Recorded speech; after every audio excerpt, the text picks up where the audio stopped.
Do your cholesterol numbers really matter? Is a blocked artery going to cause a heart attack for you in the future? Do you need to be afraid when the doctor tells you that your cholesterol numbers are too high, and do you need to get on that statin drug? These are all questions that are answered and more in my interview today with Dr. Tom Cowan. I'm really stoked to share this interview with you, and you may actually want to watch it rather than just listen to it, at least for a portion of it, because there's some pretty interesting visuals in the form of pictures and a video that shows some realities that are not out there in the mainstream in terms of the circulation that is feeding the heart and what is actually going on. Tom Cowan has really rose to fame with his book, The Contagion Myth, and really breaking down viral theory and contagion. Is that really true? And his book, Human Heart, Cosmic Heart, is really fascinating. And considering that cardiovascular disease affects so many people, this is a topic for all. So find the podcast on Spotify, iTunes, Podbean, YouTube, BitChute. Find me on Instagram at Sasha K Says, and subscribe at sovereigncollective.org. Find all the coupon codes that I have for you at sovereigncollective.org/shop. And I did forget to ask Tom how to find him, and so all the links are in the show notes. And I do have some affiliate links for you in the show notes. If you're looking for true healthcare, then check out the New Biology Clinic and use code SASHA, all lowercase letters, SASCHA, to save $100 on your member activation fee. And this is amazingly affordable healthcare. This is what true healthcare should look like. Secondly, if you go to drtomcowan.com, there's a link again in the show notes, and use code SASCHA, Sasha in all capital letters, you will save 10% on your purchase. So thanks for tuning in. Share, subscribe, comment. I appreciate any support you give, and I hope you enjoy the show. Hello, and welcome to the Sovereign Collective podcast, where we bring you real, raw truth for your self-empowerment. I'm your host, Sasha Calavoda, and I believe that you can stand on your own 2 feet, but that you don't have to do it alone. I love learning from people who continually strive to raise the bar, to go against mainstream thinking, and who dare to question the general consensus. People who risk being ridiculed or even risk the loss of their professional status as they bravely question the common narratives and challenge the rest of us to expand our minds and to reconsider what we think we already know. Join me in learning how to take control of your health and your mind so that you can have the energy to think more clearly and the confidence to step up and take responsibility for all aspects of your life. We promise to never censor here because I believe you are strong enough to hear the real, raw truth to make up your own mind. If you like what you find here at the Sovereign Collective podcast, then please share with your friends and family. I so appreciate you. Thank you for tuning in. And now, on to the show. Hello, everyone. Welcome to another interview of the Sovereign Collective podcast. I have a real treat for you today. Dr. Tom Cowan is in the house, and we're going to go into all things heart health, circulation, what is really going on, and contrary to the common narrative. And who is Tom? He is a retired alternative doctor. He is a speaker. He is an author. And I've got some really great books here from him, and I highly recommend you get them both. I've got The Contagion Myth, questioning viruses, contagion, what is really going on, a really hot topic, an important topic to understand in the last few years, of course, because a lot of people's decisions are driven by fear. And when you think that things are contagious, then you're going to do things that might not necessarily serve your best interests. And the other book that I have here is Human Heart, Cosmic Heart, an excellent book. And this is really where the focus of today's talk is going to be, because we're going to get into heart health. We're going to get into circulation. We're going to get into what is the heart really? Is it really the pump that we have been told for so long? And what I love about Tom is that he really questions the common narrative. He breaks down complicated concepts into easy to understand bite-sized pieces and just brings in practicality. And he's not towing the line of the common narrative out there. So, Tom, thank you so much for being here today. I really appreciate your time. And I really want to start with a couple things. First of all, did you ever actually toe the line? Because from what I can tell from reading your books, you kind of always had this questioning common sense nature, which is really rare these days. And also, you allude to the heart health, cardiovascular health being a personal topic. And what is that? And why is it so important in your life? Okay. All right. As far as I know, I never really towed the line. My mother used to say, he doesn't suffer fools gladly.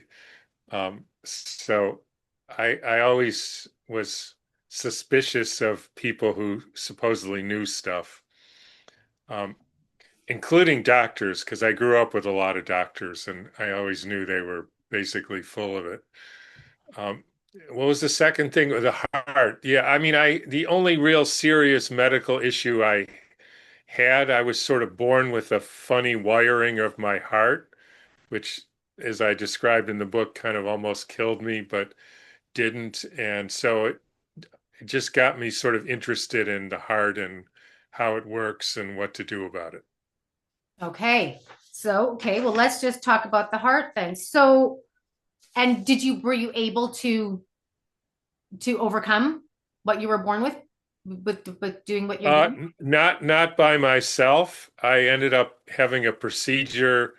I had essentially an extra nerve pathway. Oh, And so they basically burned it out, and then I was fine. oh, okay. So Okay. it was one of the few times in my life that I've had a connection to conventional medicine. It hasn't happened very much, but it actually helped me out as far as I can see. Well, it has its role, I guess, every once in a while. So, were you ever in conventional medicine at all in the beginning of your career? No, No. I, I, I, when I was in college, it was sort of expected that I would become a doctor. I just knew a lot of people and I was good in science and all, and I just didn't like it. So I tried to do anything I could but be a doctor. So I joined the Peace Corps and taught gardening in Swaziland. And there I found out that there was another way to be a doctor, but what I had heard, um, I read the work of Weston Price and was introduced to Steiner, and so I realized there was a different way to think about these things, and that allowed me to go to medical school because I couldn't have done it otherwise. Oh, And so I went knowing as soon as I was qualified, I was going to go my own way. I didn't exactly know what that way was. Um, and I worked as an ER doctor mostly to make money while I was building my practice up and also to get experience um, seeing difficult situations, which I think helped. So no. I did that for about 6 years or so. Okay. Amazing. Amazing. So, different start. That's great. So, okay, let's get into the heart. I want to talk like what is it really? What is its structure? What is its shape? Why is it so commonly perpetuated out there that it is a pump? We still hear it's a pump. It doesn't matter if you're conventional or holistic. A lot of people are still thinking that it's a pump. And if it's not, there has to be clear evidence. Like, is it being ignored? Is it being suppressed? What is going on? What is it really?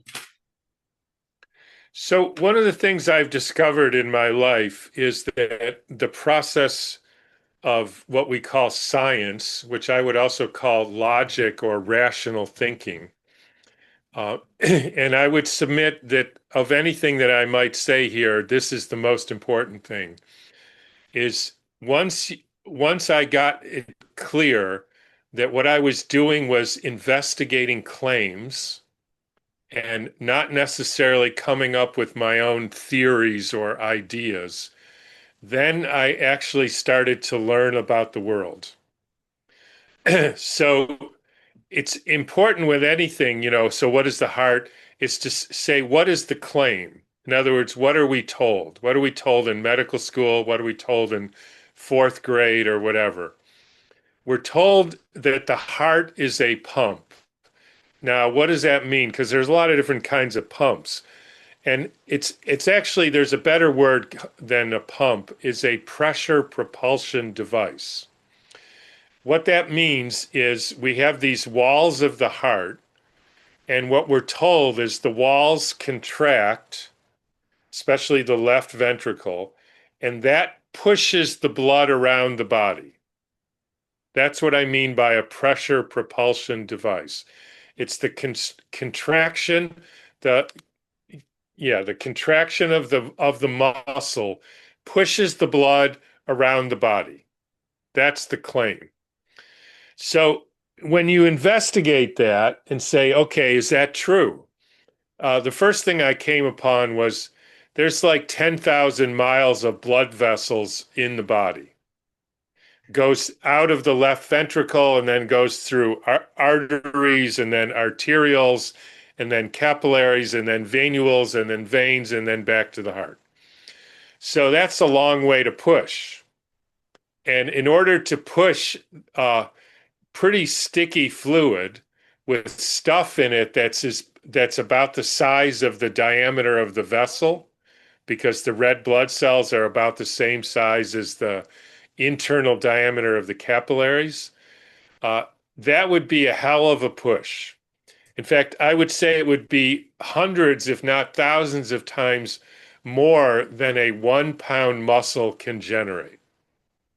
So that made me wonder, maybe this isn't right. Then I found out that if you do a flow diagram and you measure the velocity, the speed the blood is moving, it's going fastest as it exits the heart, and then it slows down and slows down, and then it comes to the capillaries, like where the tissues are, the organs, and then it exchanges gas and food, we're told. And so it stops in order to do that. It's like a bus. It's going faster and then it's got to let passengers off and get new ones on. So it's got to stop. And then it gets going again. And so the question was, so you mean it's pushing from behind and then it's going slower and slower and slower and stops. And then that same push from behind gets the part that's stopped to get going again and come all the way faster and faster back to the heart. And that makes no sense at all. So that was the second thing. The third thing was, if you look at the outflow tube of the vessel of the heart, it's called the aortic arch. It's shaped like an arch, like McDonald's arch. Now, if you take a garden hose and you put a spigot, you know, you attach your garden hose to a spigot and the garden hose is shaped like an arch. And then you turn the water on full blast. What's going to happen to the hose? It'll fly. It'll open straighten. Up. It'll straighten up. Yeah. It'll straighten, right? Yes. Yeah. So you would expect the aortic arch, which can move like that, when systole, when the heart is allegedly pushing the blood, it would cause the aortic arch to straighten. Yes. In fact, I used to work in a cardiac cath lab where they put the dye in, they see the dye go through the heart and into the vessels. When in systole, where it's pumping, the arch bends in. And I asked the cardiologist, they said, how come the heart bends in? It should straighten if it's pushing. He said, well, that's the way it does. And I said, I know it's the way it does. I can see it. But that cannot be a push. Right. There's no way that those three things add up to the heart is pushing the blood around the body. And not only that, but if you want to put a pump somewhere, you'd put it where the blood has stopped. Right? If you have a water system and you want the water to circulate, you put the pump where the water has stopped, not where the water is moving the fastest, which it is when it enters the heart. So my conclusion was it's not a pump. It's not a pressure propulsion device. Maybe a pump, but then it's a different kind of pump. And then if you think about how a hydraulic ram works, so they put hydraulic rams, are, water moving devices.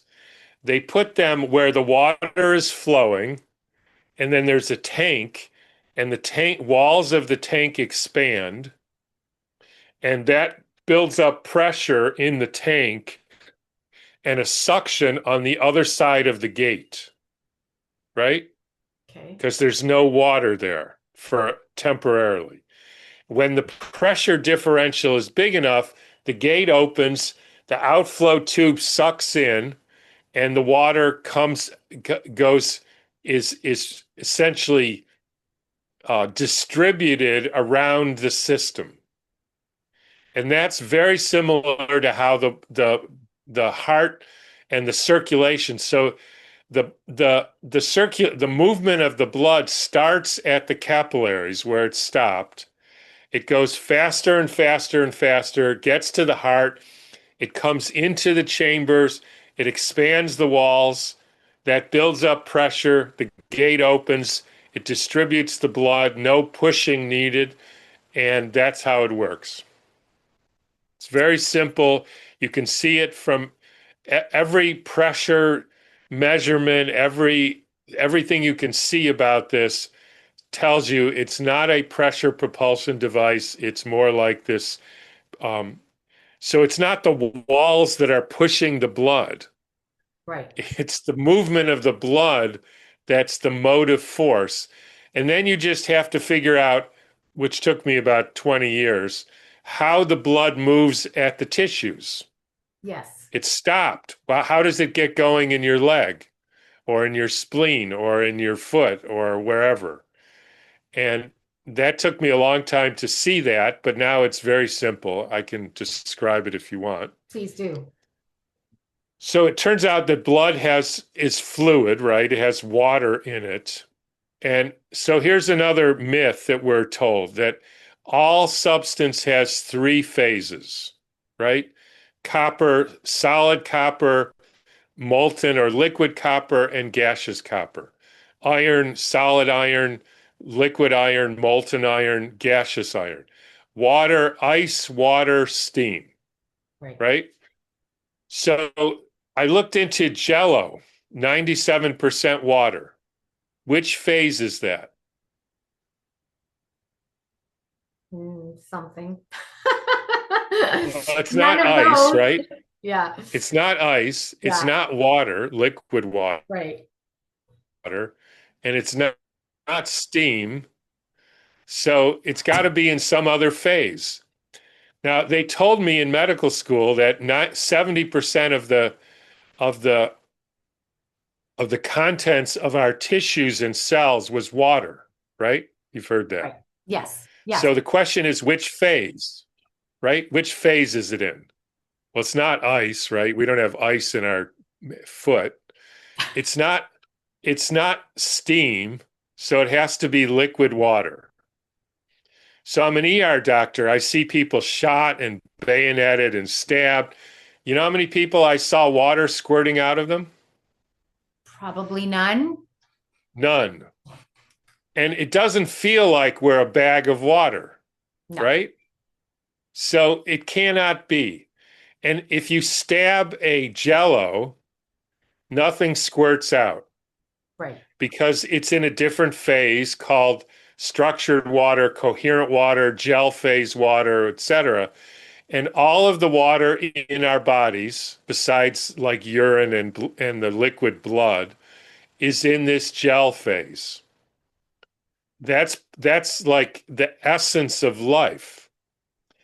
Now, it turns out that to get water to be in a gel phase, all you need is a tube and some outside energy source.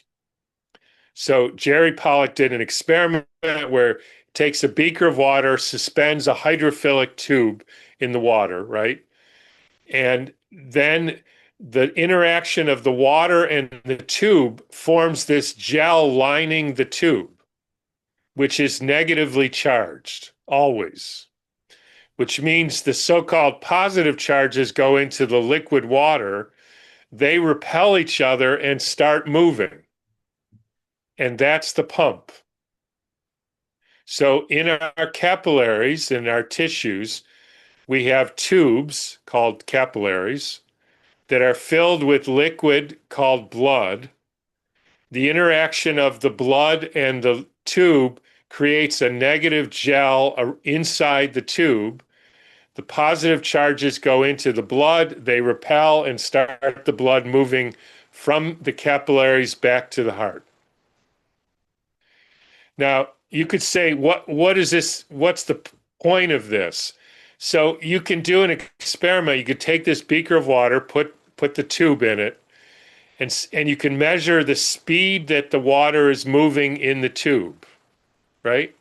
Mm-hmm. And the speed is dependent on how robust the gel is, right? The bigger the gel, the more separation of charges, the faster the water will move. So you can shine a light like the sun on a beaker of water and it makes the water move faster.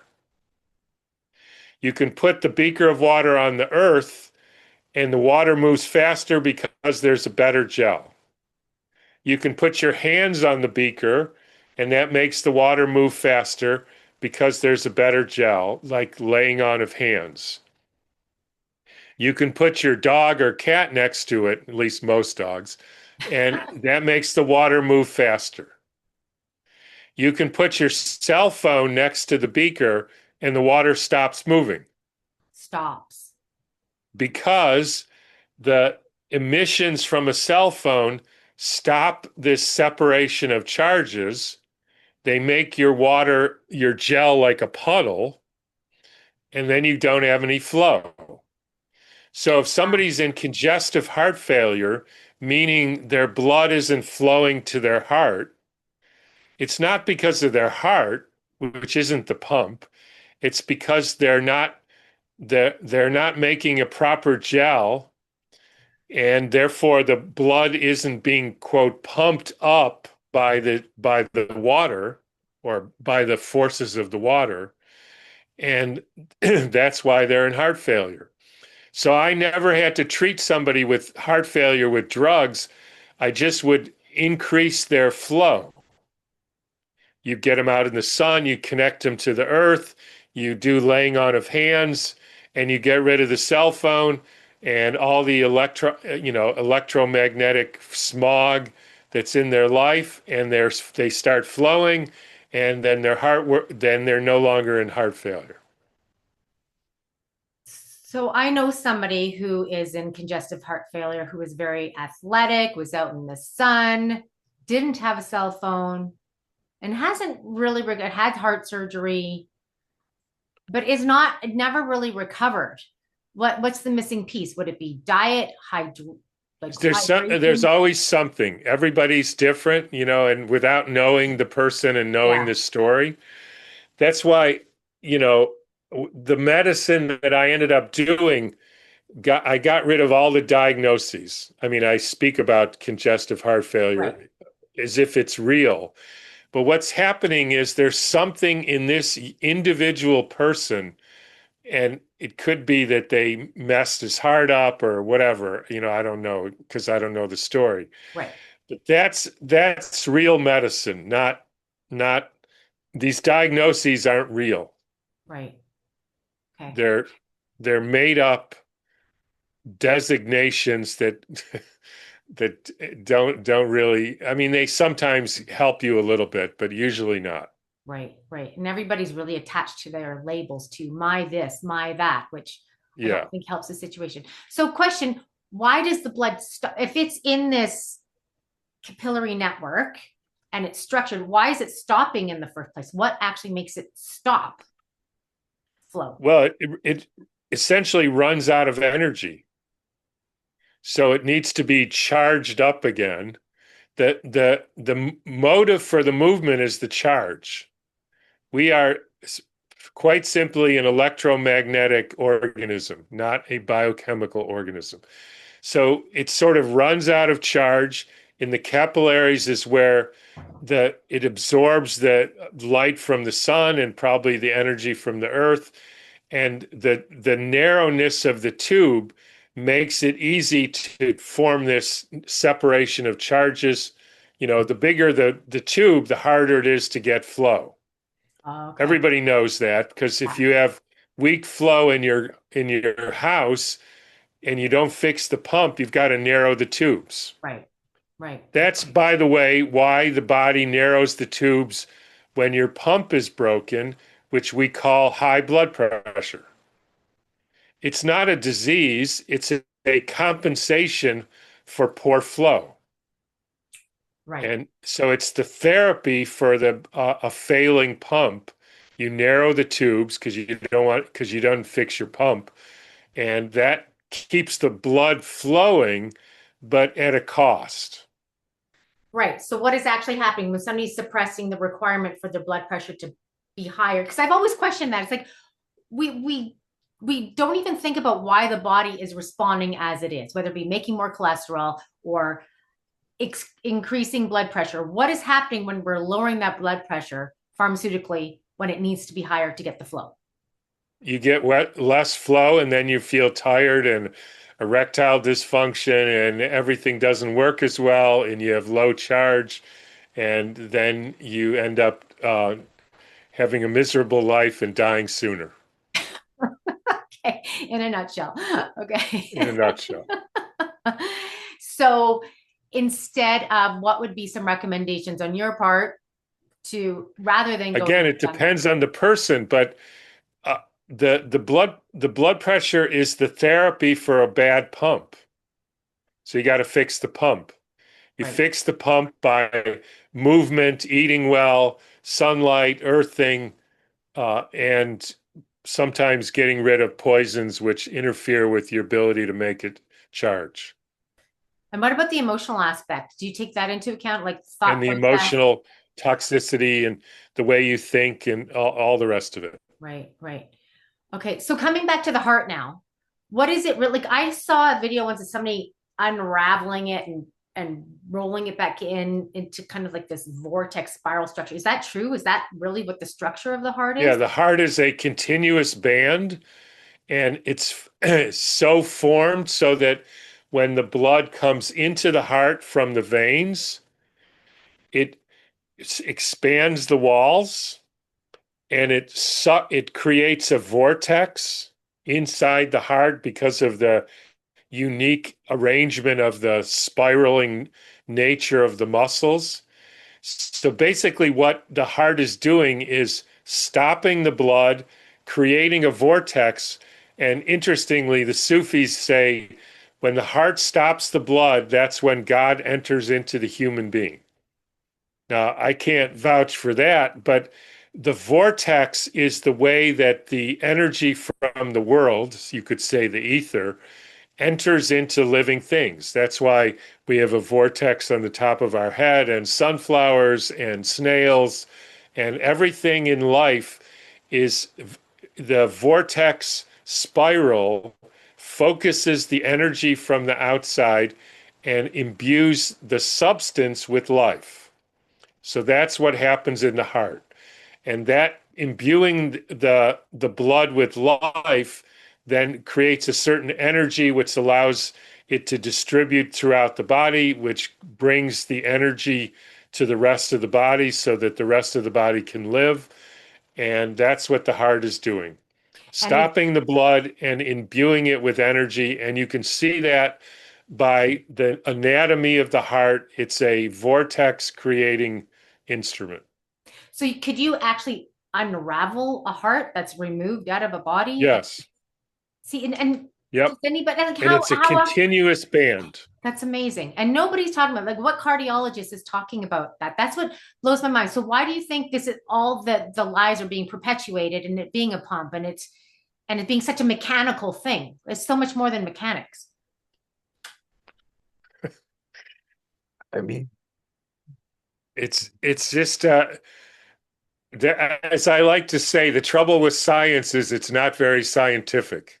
Right. Um, so they just, we were not taught to question things. We didn't question things. Nobody, I can give you so many examples of, if we want to talk about what causes heart attacks, they say it's blocked arteries. You could say there's a simple question, which is if you do an autopsy study of people who die of heart attacks, how many of them have a blocked artery leading to the part of the heart that died? Right. If you just tell me, here, so again, here's the claim. The claim that I learned because I went to medical school, I did the whole training. I'm familiar with the rap. I was an ER doctor. I've seen thousands of people with heart attacks. They say it's caused by blocked arteries. right? You have three main arteries. One gets blocked downstream. You don't get any blood. You don't get oxygen, and then it dies. Okay. Show me an autopsy study where all these people who die of a heart attack, so the worst of the worst, have a blocked artery. That's simple, right? If you Right. say that, uh, putting Band-Aids in your sewer pipe clogs the sewer up, you should be able to show me that all the sewer pipes that are clogged have Band-Aids in them, right? If you Yes. say that the cat ate all the mice, you should be able to show me that only cats eat mice, and that's what happened to the mice. So I looked, and there was a whole lot of studies where they measured the percentage of people on autopsy who had a blocked artery. The lowest was 18%, the highest was 78%, and the best study ever done was 41%. And half of those, the blocked artery came after the heart attack, not before. So that means in the best study ever done, 20% of people who die of a heart attack have a blocked artery. So what happened to the other 80%? And it doesn't mean that just because you had a blocked artery, that was the cause of the heart attack, right? Could be Right. incidental or something else. Right. So there is no study that I know of, and believe me, I would know this, that shows that heart attacks are caused by blockages in the main coronary arteries. Not one. And I mean, I went into this, I like to say, I didn't have a dog in this fight. If it's blocked arteries, it's blocked arteries. It's not, it's not. Like, I don't care. Right. And the thing is, it's like you said, all the cardiologists think blocked artery. That's why they do stents and bypasses and cholesterol lowering drugs and statins and all the alternative doctors think it's from, whatever diet, inflammation blocks your arteries, etc. But the reality is it's not from blocked arteries. And it's easily proven. I have uh, catheter films that show the blood goes around the arteries, the blockage. It has nothing to do with blocked arteries. It's a billion-trillion-dollar industry with no relation to what the problem is. Right. Okay. And the problem is? It's something in the heart. I mean, I was told that blocked arteries cause heart attacks. I was told that the blockage comes from something in the blood, right? Cholesterol, LP little a, LDL, whatever. So I can ask in the body, Sorry, you just cut out there. Can you say like, that again? is the blood the same everywhere in the body? Oh, okay. Yeah, I think. Yes. Yes. Yeah, everybody thinks so. So the blood to the spleen, the splenic artery, is the same as the blood to your brain, the carotid artery, same as the blood to your heart, coronary artery, right? Same blood. Right. Are the arteries the same? Yes. Yes. There's not a special coronary artery or spleen artery. They're all the same. You couldn't tell the difference if you dissected them.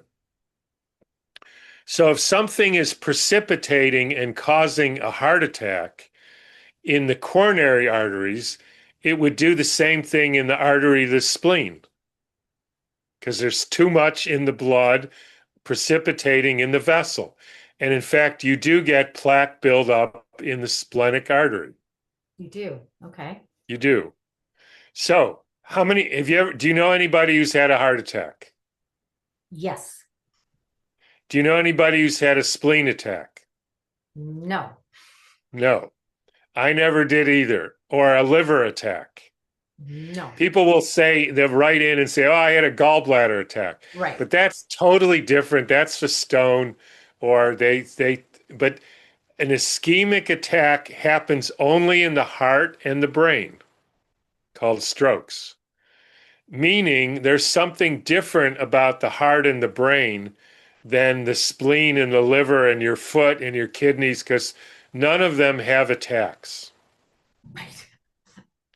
So that the problem is the heart, and it's in the muscle of the heart. The heart is meant to generate energy. It generates an electromagnetic field.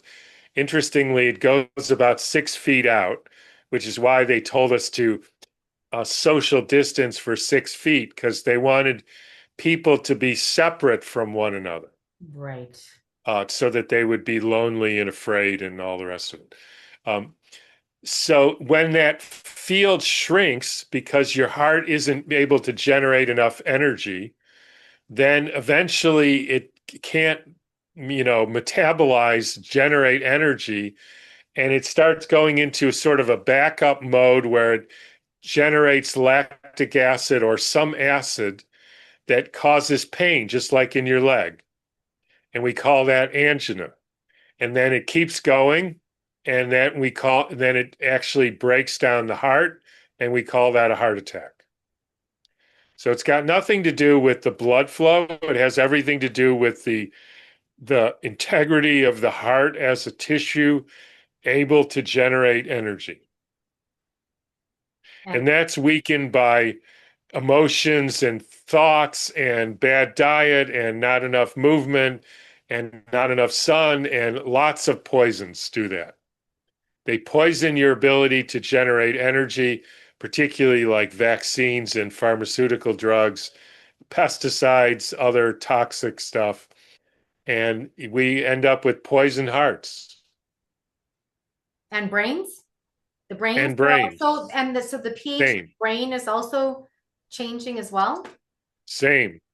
Get poisoned brains, uh, poor energy, poor diet, and then the brain can't metabolize, can't generate energy, and then it starts to go into a backup acid producing mode, and then we call that a stroke. What about when somebody has a clot, like a blood, not cholesterol The buildup, but a clot is clot? secondary.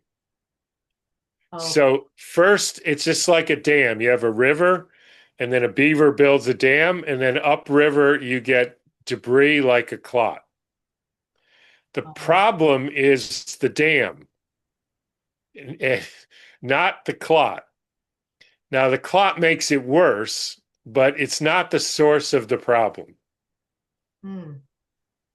Okay. unlike what we're told. And so you also talk about like the main arteries going to the heart, but that's not the full story of the blood flow to the heart. Can you explain that? Um, yeah, it's easy to see. I don't know if I can share my screen Sure. for one, Yeah. for 1 second. Yeah. Oh, yeah. So I can share. Yes. So you see this? Yes. So that's what we're told is the blood flow to the heart. There's these three major coronary arteries, and we are told that all the blood flow to the heart goes through those three arteries. The reality is, here's what the blood flow looks like. Wow. Okay, guys, if you're It's not watching this, I'm sorry, just want to interrupt you for 1 sec, because if you guys are listening to this, listen to this, but come back and watch this on YouTube or on BitChute to see this picture right now, because this is nothing like what we're told about the circulation to the heart. Okay, sorry, go ahead. it's more like a wetland than it is a river. And if they show you that first picture and they show that one of the arteries is blocked, you think, oh, well, I can't get blood flow. And so I have to unblock it. I have to do a stent or a bypass or something.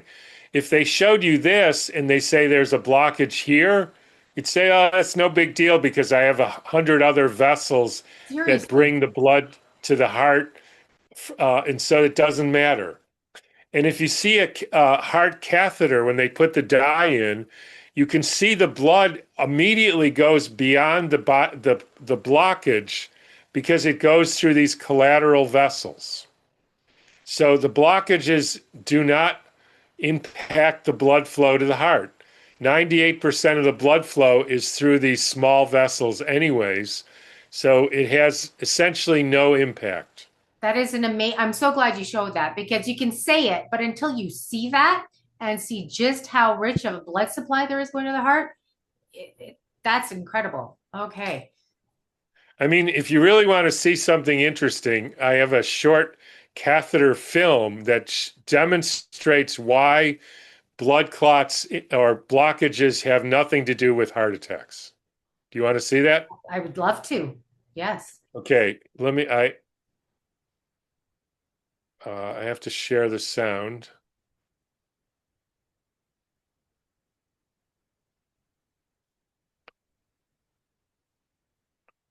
Can you see this? Not yet. No, I don't see anything Oh, right now. whoops. Hang on. Okay.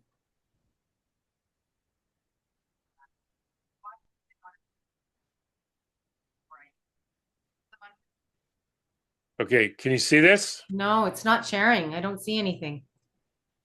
Oh, hang on. Oh, here. Okay. It's coming. There we go. Okay. Okay, let me turn the sound up. This really clinched it for me. With contrast medium using a heart catheter. Before we start the film, I want to show you the most important result of this examination in advance. Let me just stop there for a minute. You can hear me and see this? Yes.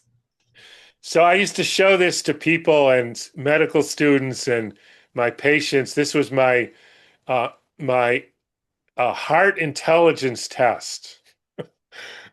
So this is the blockage that they're going to do the stent and the bypass for. They say it's going to kill you. This is where they put the dye in. What's the problem with this picture? You can't see all the other vessels that you were just showing. Right, but that's one problem. But okay, you'll see what the answer is. You can see a severe narrowing, a stenosis in the midsection of the artery. Now let us take a look at the angio.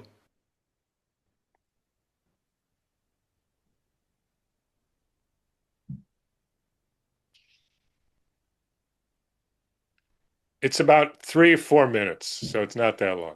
Okay. Let's watch the film again.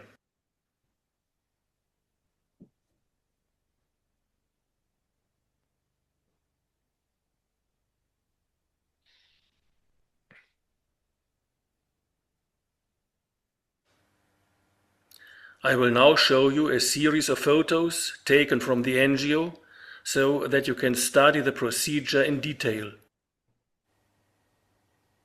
Here is the first photo. At the upper edge of the picture you see the heart catheter with its curved end still empty of contrast medium. Now the contrast medium starts to appear. You can see the roughly S-shaped form of the upper section of the artery, marked by contrast medium. This is the most intriguing photo. Why is this? The most important feature is the dark strip marked at the bottom left of the photo. This shows contrast medium in a section far beyond the stenosis.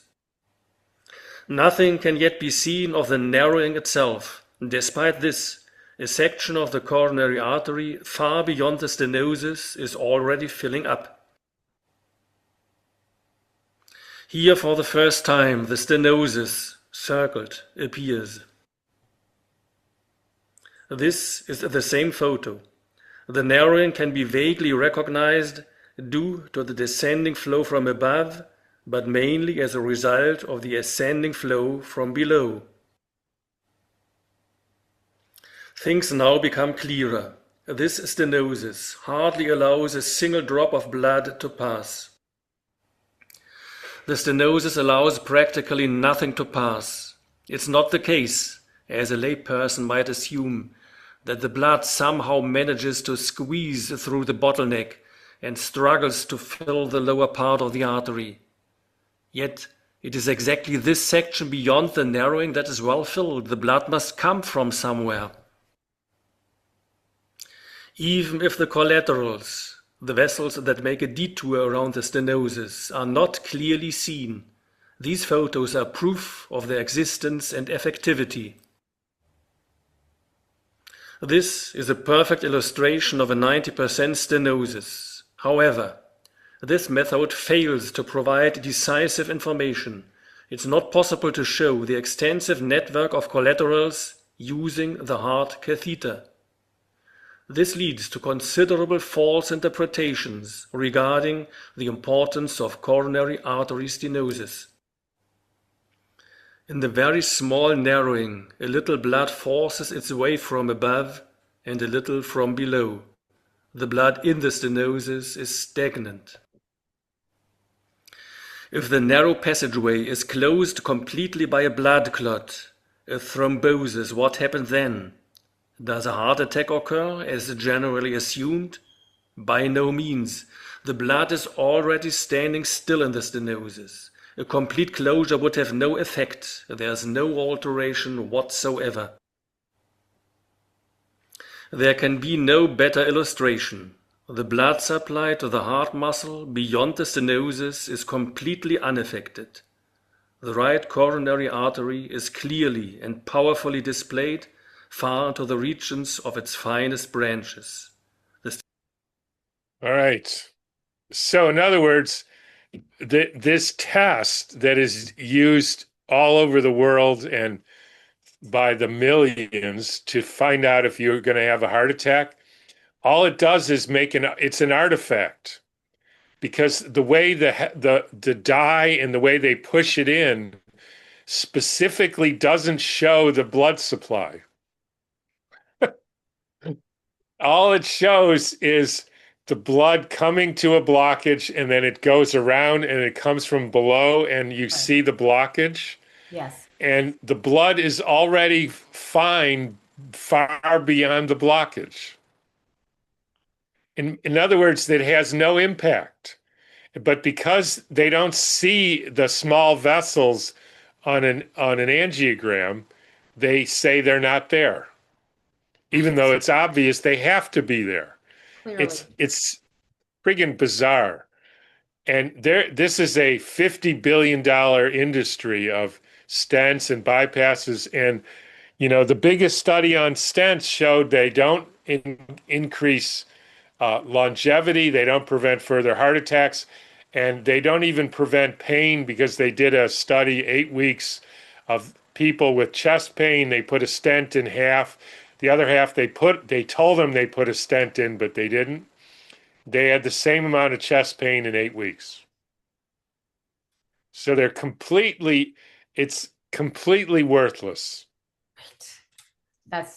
That's incredible. Thank you for showing that. A question around blood pressure is, if you didn't medicate your blood pressure and just left it elevated, is it going to cause harm over time? Is it a problem? So what causes harm is the failing pump. I mean, the fact that there's something wrong with your ability to generate movement and a charge in your blood, that's a problem. Okay. It's not the blood pressure that's the problem. The blood pressure is the solution. Just like if you breathe in toxic debris and then you get a cough with mucus, it isn't you don't have bronchitis, you have body trying to get out crap from your lungs. Yes. Right. And medicine is completely confused about that difference. Right. Even tumors, it's like I say, you put crap in your house, somebody puts toxic garbage in your house, you put it in a bag, take it out to the garage and take it to the curb, right? Right. Somebody puts crap in your house called your body, which is usually toxic emotions, toxic thoughts. Vaccines are particular, and pesticides, herbicides, etc. So what do? You put it in a bag. That's called cancer. And then they put more and more in, and so you get more and more cancer. They call that metastasizing. And then they stop you from taking it out to the curb. That's called constipation. And then they poison you worse. That's called chemotherapy. And then you make more bags, and then you can't live in your house, and you're called dead. Simple basics, folks. Yeah. Right. So we can understand that. Makes a lot of sense. So, okay. Cholesterol then. The body makes it. It is such a key thing for vitamin D, for our hormones, for everything. How do you know that we have cholesterol in our blood? How do I know? Yeah. Measure it. How did they find it? I don't know how they found it. I mean, if somebody said there was a frog, you would say, "How did you find the frog?" Well, I went to a pond and I got a net and I scooped it out, and there was this green thing that goes ribbit, and that's called a frog. Right. If somebody said, how do you know there's a pencil? Well, I go to my drawer and there's this thing, it's yellow, it's got lead in it or something, and it writes. That's called a pencil. Right? Mm-hmm. So how did they find cholesterol? Well, they took some blood and they mixed it with a bunch of acids, and then they mixed it with some bases, and then they flushed it with acetone and ether, and then they got a precipitate, and then they put it on an electrophoresis gel, and they got a band, and they tested the band, and it created a color change, and they called that cholesterol. So I asked an analytical chemist, because that's their job, is finding stuff. Yes. How do you know that all those acids and chemicals and ether and acetone didn't make something appear which wasn't in your blood? Right? Right. You know what the answer was? He doesn't know. Yeah, exactly. Because he said, well, you can't find it unless you do that. Right. So I took this pond and I put some dynamite in it, and then I blew it up, and I got these little pieces, and those are unicorns. Well, can you find the unicorns without the dynamite blowing the pond? No. How do you know the dynamite didn't make something appear that wasn't there in the pond? I don't know, because I can't find them otherwise. That's the same with cholesterol, testosterone, estrogen, insulin, you name it. None of them are found directly in the blood. Really? They all have their different strategy for conjuring them up. This is sorcery. It's not science, it's sorcery, which is what pharmacopoeia means. So they're making you think that this stuff is there. Oh, and you got it's too high, and it's making this and all that. None of which you have any experience with. You've never seen cholesterol. Right. You don't know that it's there. And as we just found out, I'm not picking on you, but you didn't even know how anybody found it. I didn't either. Right. So I looked and I thought, what the this is bullshit. Right. They're not finding anything. They're creating something, a chemical that we don't even know if it's there. Now, some people say, well, it's the same with like estrogen. You don't know that you have estrogen. I happen to look up testosterone, and they had to wash this stuff, a testicle, with acetone 7 times, because when they washed it 6 times, they didn't get anything. So they washed it 7 times, and then they got this stuff. And people say, well, it must be there because if you give people testosterone, it has an effect, right? Yes. Obviously. Yes. And I say, well, it obviously chemicals have effects. You give somebody who's sad cocaine and they feel better. At least that's what I hear. I never did that, but Does that mean the reason you're sad is because you have cocaine deficiency? Right. Right. Then No. they say, yeah, but you can only get it from a testicle. You can't get it from your toenail. Right. So that means it's there in your testicle. So I can make bread from wheat berries, but I can't make it from cabbage leaves. Therefore, wheat berries have little tiny bread loaves inside them. Right? It's obvious. Right. But there's relative measurements. So what you could do is you could measure the same thing with the same test and have a relative difference from, say, 5 years apart or something like that. That might show a different amount. You can conjure up different amounts of stuff from different people at different times and different tissues. Yeah. I didn't say that wasn't true. And I didn't even say that it wasn't meaningful, that if you can conjure up this, 2 grams of testosterone from this guy, that may means something, then you can conjure up only 0.5 gram from that guy. That still doesn't mean there's testosterone in you. Okay. And it doesn't mean testosterone doesn't do anything. And it doesn't even mean that testosterone isn't good for you. But I don't happen to think that it is. Because what happens when you do it like that is you give people chemicals and you suppress their own function. And so you always cause more trouble. And I didn't say it doesn't have an effect. It clearly does, but the question is that the right way to do medicine? Right. Or forget about that whole biochemistry set and say your testicles are somehow energy centers that have something to do with your health, and you're not taking care of them properly. And if you want to be healthier, you might want to figure out how to take care of your testicles better, Right. or your pancreas, or your heart. And that's a whole different question. Yes. Okay, so statins. Let's talk statins. So Let's talk what? Statins. Right? Statins. Statins. So this whole, like, it is my understanding. So I don't know. Okay, the measurement and everything else, you've opened up some other ideas around that. But apparently we used to try to have higher cholesterol than lower. Now it's just like the lower the better, it seems. And I think there's quite deleterious effects with that. So what are the extenuating circumstances of this massive industry?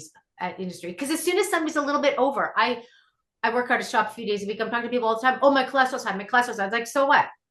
So what's the deal on cholesterol and statins? So, I was a family practice sort of doctor for 37 years. I had 100% cure rate of high cholesterol.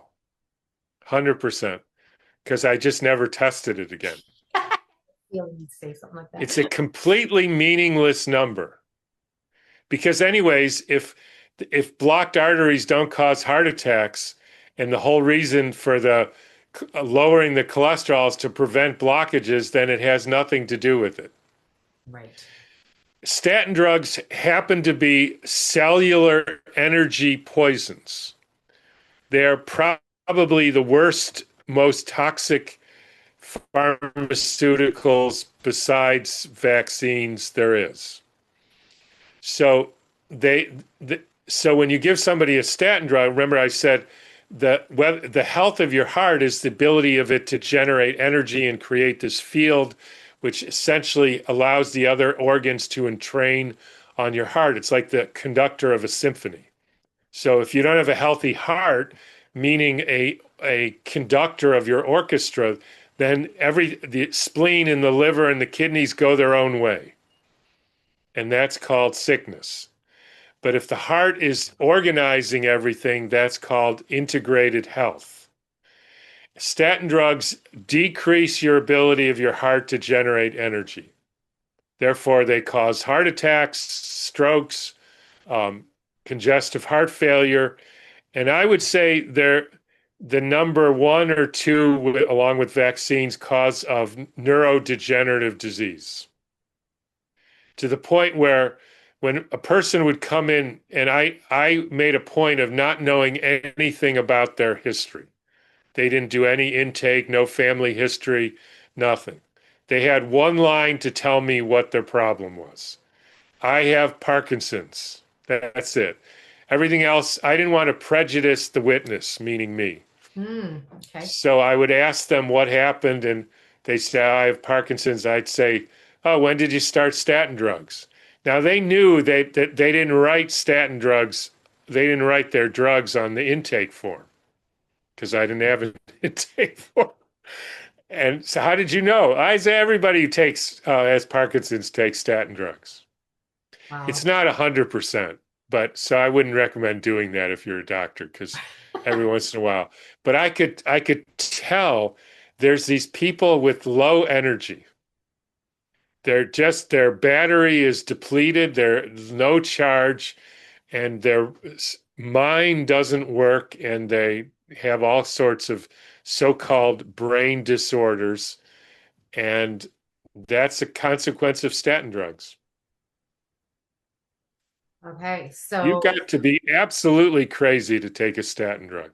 well, there's a lot of crazy. If you're not crazy before you took it, you'll be crazy after you. Right, you will. And I would think there's a lot, it has to be correlations with brain function, dementia, just cognitive decline in general, Yes. mood. Statins everything. are number one and two with vaccines do that too.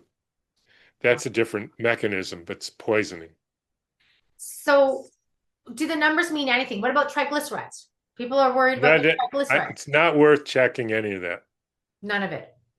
None of it. None of it. So, because like, is there ever a time temporarily where something could be helpful in intervention? Like, could there be some, so for example, I know somebody, he just recently had a second heart attack.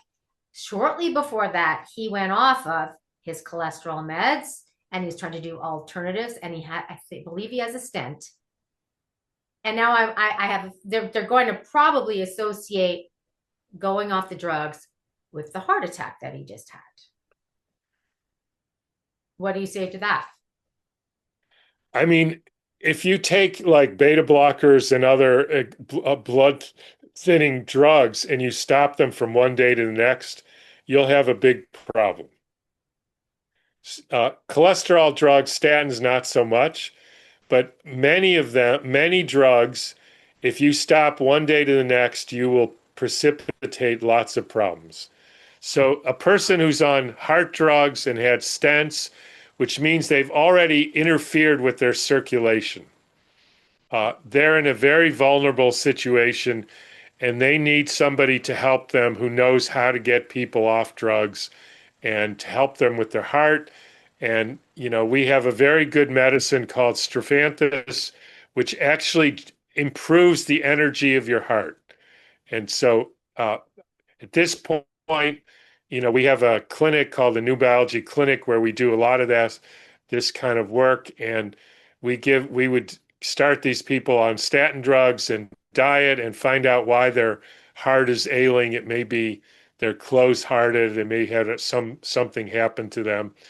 So everybody's different, but that is a dangerous situation, and you just can't stop one day to the next.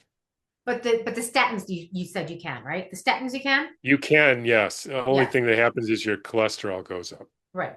Which people are like, well, then my cholesterol goes up, but that's not necessarily a bad thing, right? No. Right. Especially if you don't measure it, then you wouldn't know. Right. Exactly. So Statins, can you talk? So by the way, guys, Dr. Tom Cowan has a site.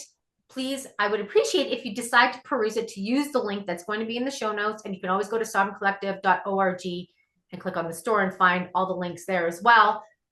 But you have this Statins. Tell us about Statins, because that's one of the ways that you talk about with regulating the pH in the heart, right? And supporting. So remember, the problem is that energy is low in the heart, and then you go into backup mode and make acids, and the acid causes pain and then cramps, and then eventually breaks down the heart. Statins breaks that cycle and improves the energy of the heart, and it essentially breaks down the acid. And that's why the native people, it's originally from a vine in Africa, they called it the gift from paradise because it's the main plant medicine for essentially recharging your heart battery. And it's been used all over the world. At this point, when I stopped my practice, I had thousands of people who took Strophanthus. Not one of them had a heart attack. And a lot of the people came with difficult heart situations, like the guy you were talking about. Right. And we use a lot of that in the clinic. It's the best plant medicine that I've ever used. And, we spent a lot of time getting the best source and making sure it's still available to people who want it. You don't hear about that very much. You're the only person that I know who has talked about that in particular. The reason is that everybody else is wedded to the coronary artery theory. And in fact, Strophanthus was used in Europe, particularly Germany, and even in the United States. Like in the 40s and 50s, if you went to the ER with heart failure or angina, they would give you intravenous Strophanthus. Really? And it has no effect on blockages. And so what happens in medicine is they say heart attacks are caused by blockages. Strophanthus, which they knew had a positive effect on heart attacks and heart failure, had no effect on blockages. Therefore, it can't have an effect on heart attacks. And if you talk to somebody like that, you say, yeah, but it does. You can see it even in the EKG. It looks better. The pain goes away. They can walk better. They have better stamina. It clearly has an effect on people with, heart attacks and angina and all that. Yeah, but it doesn't change the blockages. I know that, but that must mean that the blockage theory is wrong. Right. No, the blockage theory is right. So Strophanthus can't work, even though they say it does work. So they got rid of the medicine because the medicine told them that their theory was wrong. And this was the greatest boondoggle in just about in medicine ever. Wow. They're not giving that up. It's amazing how people are so tied to their beliefs. It's crazy. So I want to quickly, no, we have to start wrapping this up soon because I've taken your time, but it's been really good, really helpful. So a couple things. I want to just quickly switch over to something that I've always questioned as well, because I believe in the capacity for the body to heal. I believe in the intelligence of the body, and it's something that I don't think we'll ever fully understand. And I think there's a great mystery there to embrace. So the idea of autoimmunity, I just want to bring that in. It doesn't make sense to me that the body attacks. I always feel that it must be doing something for a purpose. This idea that the body is attacking itself is another great way, I feel, to medicate, instill fear. So what is your take on the whole concept of autoimmune disease? There's no such thing as autoimmunity. There's no such thing as an immune system. They made up the idea of an immune system to make you think there were viruses. So it went sort of like this. So people got sick, right? I'm not saying people don't get sick. Right. And they said it's from this unseen entity called a flying red unicorn that bit you in the butt. No, sorry. It's from a virus. Same thing, though. Flying thing that you didn't see it and it somehow bit you and then you got sick. And at around 1900, they said everybody who is exposed to a virus gets sick. You get chickenpox virus, you get sick. Well, it's obviously not true, right? Because some people are exposed to what they call chickenpox, even though chickenpox doesn't actually exist, but that's another story. And not everybody gets sick. So they falsified the claim that if you're exposed to somebody who's got a virus, you get sick. So they had to make a rescue theory. So that's because you have an immune system and the immune system keeps you from getting sick. Right? Right. That's why you contracted the virus, but you didn't get sick because your immune system uh, kept you from getting sick. So then you say, so what is how does the immune system work? Well, if you get a virus, you make antibodies, right? You've heard of that. And the Yeah. antibodies mean that you'll never get sick from the virus again, right? That's the claim. Yes. So you get the measles virus and you get antibodies and you never get measles again. You get chickenpox virus, you make antibodies, you never get chickenpox again. You get the flu virus, you get antibodies, and then you get the flu next year, but that's different because the flu knows how to evade the antibodies. And then in 1984, a guy named Robert Gallo gets on the television, says, we found the cause of AIDS. It's HIV. How do we know? Because some of the people, not all, with AIDS have antibodies to HIV. And we all know that antibodies mean the virus is going to kill you. I remember hearing that, and that was the year I graduated medical school. And I said to my friend, wait a minute.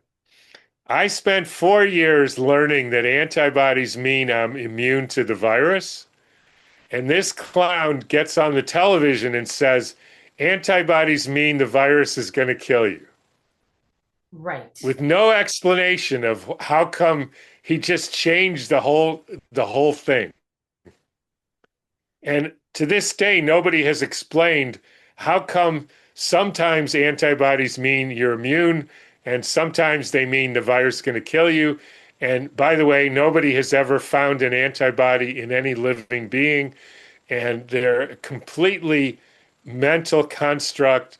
And you know how many studies there are that show an autoimmune disease mean antibodies cause the problem, right? Your rheumatoid factor targets your joints. Right. You know how many studies there are, and I know this for sure, that show that antibodies cause disease. And you take somebody, a well person, animal, inject them with antibodies, and they get lupus, rheumatoid arthritis, whatever. You know how many studies there are?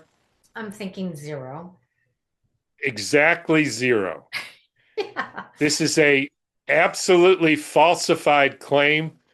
All it means is you have rheumatoid arthritis because something poisoned your joints, and then you get a whole bunch of debris. And then when they conjure up stuff, they find more debris in you than they did in the other person who doesn't have bad joints.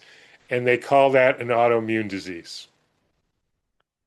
Something poisoned your joints or your thyroid or your skin. And usually it's vaccines. So they poison you and then you break down and then they see, quote, antibodies. And they say it's the antibodies did it. It's like firemen cause fires. That's why if you go to fires, you see a lot of firemen. Right. That must mean that the firemen were there causing the fires. Right. Right. Yeah. Yeah. Except in this case, there actually are firemen. In the antibodies, can't even find an antibody. Well, where does the whole concept of antibodies come from if they're not, again, is that an artifact that they're creating through They made it up. They made it up. And then they said it's got this thing and it's got 2 arms, right? Because lots of things have 2 arms, like gorillas have 2 arms and people have 2 arms. So antibodies must have 2 arms. And one arm grabs the antigen, that's the virus, and the other arm grabs the complement, that's what you make, and it brings them together and makes you immune, except sometimes it kills you, and sometimes it does sort of in the middle. And never mind, because the whole thing is too complicated.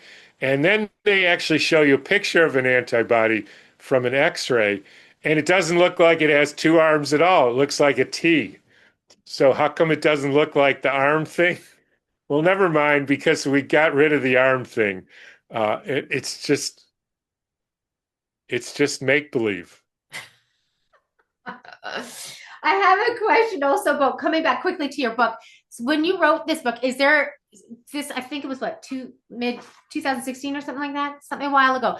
Has any of your information or opinion or views on this changed at all or evolved, or is it all pretty much still? A lot of it has changed, and Oh, but that book is mostly right. okay. That's the best one I wrote. The some of them I got, I didn't get it until I got it. Okay, fair enough. Okay, well, this one is fascinating. I think it's a really important book for everyone, considering cardiovascular disease, whatever you want to call it, is I think the leading cause of death still, is it not? I think so. Yeah. Can Strophanthus, by the way, can that help if somebody's having congestive heart failure, what we call that, and their lungs are filling up with fluid and they can't get rid of the fluid? Is that something that will help with getting rid of the water? Because water Yes, retention is a they big have dead problem. water, but things like that, they should really check in with the new biology clinic and get somebody to help them who understands a little bit about these things. Okay. Okay. Okay. Okay. My last thing I just want to ask you, can you, for somebody who's looking, okay, if they don't want, because people want to test, right? They want to test, they want to know the numbers, they want to relegate their health to a bunch of numbers on a page, which might be just a snapshot in time because we're living in a dynamic world and the body's always responding, in my opinion. So I'm just wondering, what are some basic pillars? Because yes, we're all unique and we have our unique situations, but we also have basic fundamentals. What I focus a lot is basic fundamentals for everyone. What are some basic pillars for a good life for people? I mean, as far as blood tests, the last blood test I had was 1984. And that's because that's when I started residency and they made me do a blood test. Otherwise, I wouldn't have done it. Okay. So there's almost nothing of value from blood tests. Every once in a while, there's something that's kind of interesting, but usually not. I mean, it's all, the main thing is how you think. There's a diet and movement and sun and, but I have a friend who says there's only one disease, and that's victim consciousness. Mm, And if you don't trust what you see, if you don't believe that you have agency in this world, you're going to get sick. thank you. Mm-hmm. That's all there is to it. If you think that somebody else has the right to tell you what to put in your body or what to ingest, I'm not saying that we can't ask people and, have conversations with people about what do you eat and what do you move and, all those sort of things. That's fine. But if you outsource the agency of your life and you become a victim, it's not me, it's my genes, because there's only one thing you cannot believe and still be a doctor. I learned this very quickly. You cannot believe that the agency for health is in the patient's hands. Mm, The only reason they get sick is germs, uh, genes, or bad luck. That's it. right.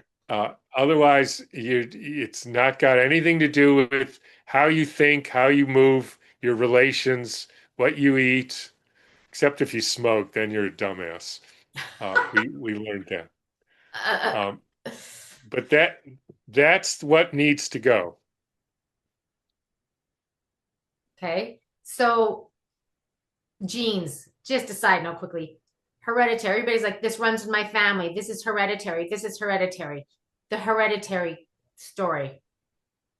What about that? Well, the bottom line is there's no real evidence that we even have DNA. So there is certainly no evidence that segments of DNA called genes code for proteins. That's a myth.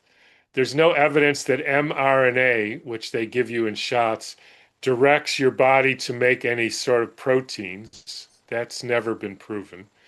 So the whole genetic thing is a scam. Huh. Now, that doesn't mean you don't look like your mother or sometimes act like your mother, because there is something to heredity, right? I didn't say that. I said that the mechanism of heredity is not DNA genes. I mean, if you go into the history of how they found DNA, it's it's a comedy show. So anyways. But it's got it's there is something to heredity, but you are not a slave to heredity. Right. You can change just about everything, and even anything that we're told is a genetic disease, I can tell you isn't. Okay, because that is another trap I think that people fall in, and and I always tell you, you're not a victim of your parents' diseases. Yeah, it's not me, it's my genes. I Right. can't help it. Right. It's not that I never ate any real food. It's not that I never moved. It's not that I didn't get out in the sun. It's not that I hate my mother and my wife and I'm broke and I don't have a job. I hate my job. It's none of that. It's my genes. Right. And you go looking for, okay, prove to me that that gene causes this disease. There is not a single case in the medical literature where that has been done. Really. Wow. It's amazing. So, okay, I know like the thought, and I think that the thought and how you think and your internal environment is really important. But let's just look at quickly before we go, a day in the life of Tom Cowan, because I know quality matters for you, right? Water matters for you, environment, those types of things. So in general, what are the things that you include in your life for health? I mean, I grow almost all our own plant food, except I get einkorn berries and make them into bread. Um, we get animal food like milk and that I make into kefir and meat from friends who, don't vaccinate and raise their cows in pasture and chicken. We have chickens, so we get eggs. I do a lot of movement and activity in the garden and other kind of so-called exercise. Um, I try to have good relations with family and wife and talk about things and go to bed early. And I mean, you just live like a normal person. And I have a lot to do with water, so I don't know if we need to get into that right now. But Well, no, basically sorry. I drink spring water from a local spring that I collect the water myself. Right. Yeah, that's what we have right now as well too. We here in Calgary, Alberta, Canada, just got fluoride put into our water, our city water a year ago. Yeah, I would never drink that. Unbelievable. But even drinking tap water before that was a no go. Yeah, But that's just another thing we need to contend with. It's ridiculous. It's ridiculous. And guys, that you do have some very interesting water purification device or structuring devices. I know it's a whole other conversation. Maybe one day again. But guys, go to the links, check out the offerings there. It's all about quality. Check out the Strophanthus. If you have anybody that is struggling with any kind of heart health issue, we know everybody knows someone, right? If it's not you, then it's somebody that you know. So thank you. This is really great. And I really appreciate your time because again, a lot of people, they hear these things, cholesterol doesn't matter, but as soon as their cholesterol goes up, they get worried, right?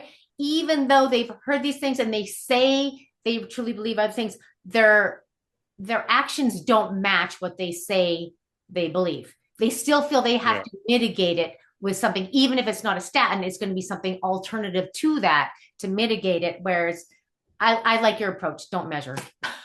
Yeah, there's a lot of fear out there, and fear is probably the number one toxin there is.